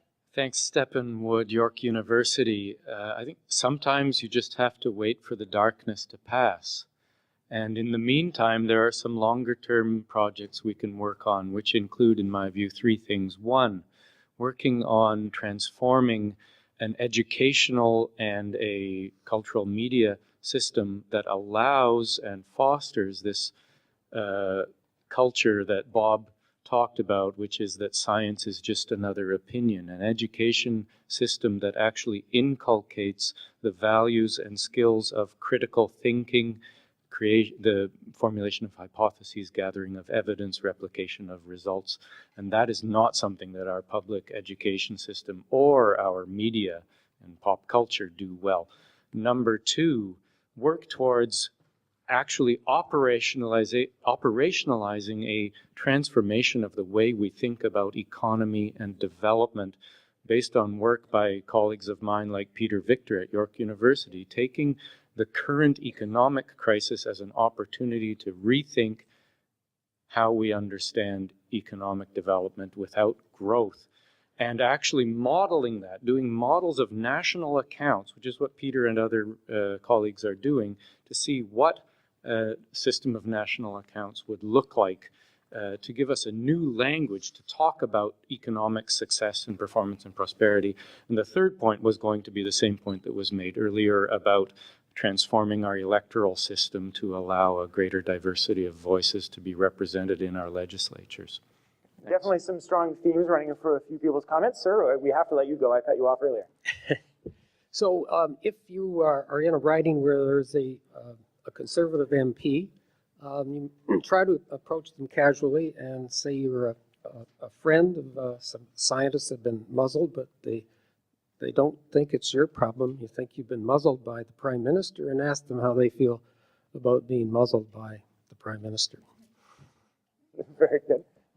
On the side? Yeah, two things. One is along the lines of political action, that university scientists and social scientists have not been muzzled, and that they need to speak up, and that could be, there could be a lot more political action depending on how the situation is perceived. Even refusals to work and that sort of thing, strikes. The other thing is to go through the courts. There's a lot of really creative legal stuff going on in the States, like the Program for Law and Democracy, and really challenging in many ways, like this kind of action by the Harper government. Thank you very much. Sir, on the left side, you're looking at your phone. You're just getting ready, though. That's okay. No, my comment is just a very pragmatic one. It's really a lot of organizations in Canada need to really stop even looking for just grants, one-time grants that need refunding every 5-year period, because of course what's going to happen is that it will fall, inevitably it's going to fall out of line with the political, with whatever's going on in the political roadmap of the government of the day, and then you'll be out. So seek endowments, stop seeking grants. That would be my advice. There we go. And what appears to be our last commenter back for another one. Yes, consider getting a spokesperson like Chris Hadfield, the astronaut, huge Twitter following, etc., prominence. Also, the Harper Conservatives are what could be described as a Conservative Reform Alliance Party. Work wedge-wise. They're not united necessarily. Divide them. We actually really like using the Imperial Stormtrooper type language on my show, but that's my personal taste. Margaret, did you want to highlight some of the themes that we were identifying from some of these comments? No, we're going to look at them and we'll have a bit more discussion, and we'll bring it back to you with suggestions as to what we can actually do if we have your emails, and we hope that some of you are going to volunteer to help us. But I think the last word should go to the speakers. Absolutely. We had about 9 or 10 questions there, so maybe if you wanted to say maybe something very brief each, or something, just maybe respond to the whole theme that we were talking about there. Lots of great ideas. I'm always an idealist, but I'm now unemployed, so I'm starting to get kind of grumpy. Again, I could go back to the fact that I'd rather be doing my research in support of wise governance of natural resources into the future for future generations, etc. Lots of suggestions out there. But when I started thinking about politics a little bit recently, I started, for some reason, I thought back to Al Capone and what brought him down. It wasn't the murder and the organized crime. It was something that no one really expected to take him down, and that was tax evasion. And when I've been watching the Senate scandal unfold, I've been looking at this thinking, it's really not that should bring Harper down, but I don't care. Whatever does it.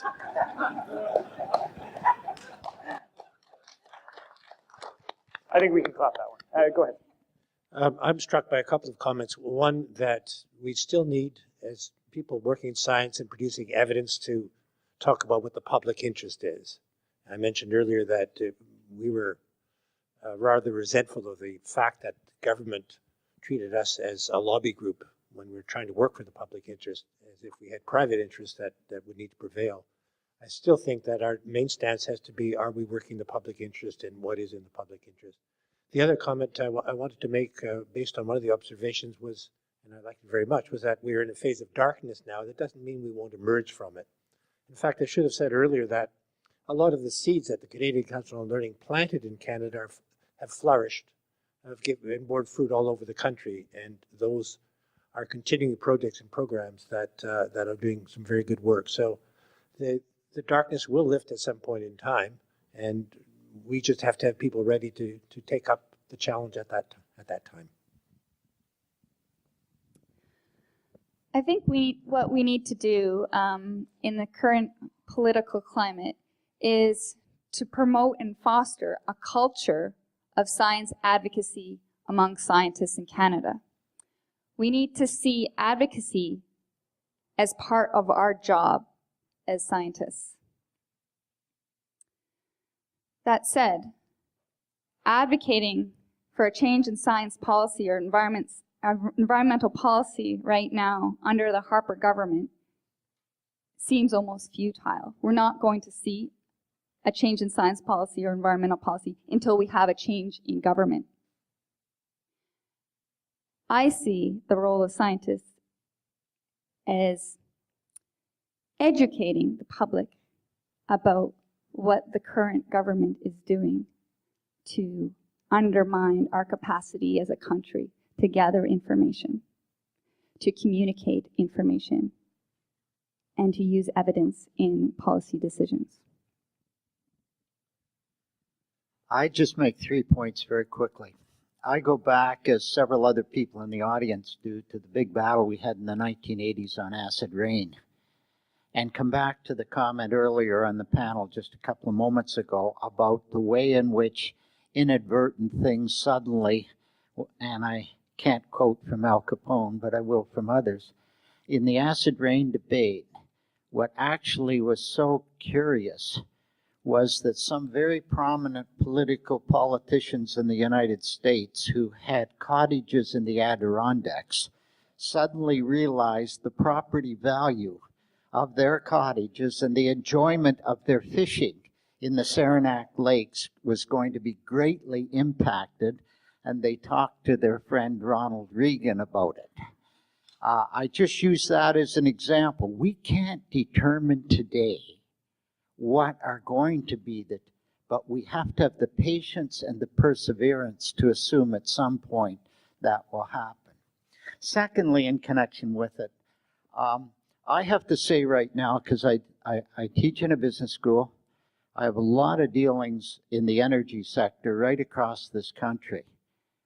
I think you should assume that at least a third of the oil and gas companies in Calgary are way ahead of this government in terms of their thinking about public policy. When Imperial Oil is publicly advocating a carbon tax, then I think we have to assume that they are beginning to appreciate, whether this was a long process or not, that things are going to change and they need to change with it. And the last point I'd make in connection with it is I look ahead less than 2 years to the election, and I remember the circumstances in '72 when a liberal minority government was kept in place by the NDP. The leadership of this country would change very fast if that in fact happened. I'm not predicting, but it could. And we must assume that the current leadership is not there forever, and assume that sooner or later these kind of rational processes will begin to take hold. Thank you. So we'll do, we have a closing statement, of course, by a representative, someone who's responsible for one of these events actually going, one of the part sponsors. So I would like to very much welcome Dr. Scott Prudhomme to the stage, please. Sorry, of course. That would make a little bit of context would help. How about Dr. Scott Prudhomme, the president of the Faculty Association here at the University of Toronto? Okay. Hello, everyone. I'm very pleased to be here representing the Faculty Association of the University of Toronto as one of the sponsors of this event. And I want to thank you all for coming out on a cold Friday evening in Toronto. Along with Dr. Ross, I agree with your sentiment. I wish I could say we were gathering for good reasons, rather than to respond to a crisis in public science created by the Harper government. But that said, this event has warmed my heart, despite my wish that we didn't need this event. If it's a fight that's required to stand up for rigorous, free, publicly supported science, then it's a fight we shall have. The University of Toronto Faculty Association stands with all of those who defend and advocate for science, for the rigorous and uncensored search for knowledge, and for public policies that support rather than impede these goals. I want to thank our tremendous panelists for their inspiring comments. And on behalf of UTFA, I want to thank our partner organizations, the University of Toronto Graduate Students Union, the York University Faculty Association, Save the Experimental Lakes Area, and Scientists for the Right to Know. Special thanks to all those who helped plan this event, particularly to the remarkable Dr. Margaret Eichler and her colleague Peter Bassadow. These two have on their own created some very welcome friction for some very unwelcome policies, and I think they represent the best in a tradition of acting up and acting out, and I want to say that UTFA is very proud to partner with both of you.